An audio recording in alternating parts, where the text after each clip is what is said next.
syempre i-rent niyo ulit siya para sa next dance. Joke lang. Pero this time, si Kuromi ay medyo magpapahinga muna, no? Pero bago siya umalis, syempre magpipicture muna siya with Daddy, Mommy, and Saika. Yay! Saan po sila pwede mag-picture?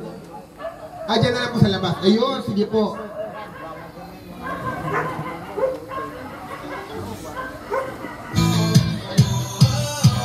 Good job, Kuromi!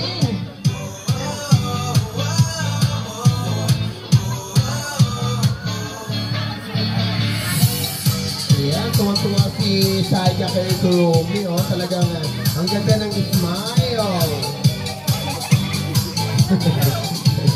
Sige, doon na lang daw po, sir,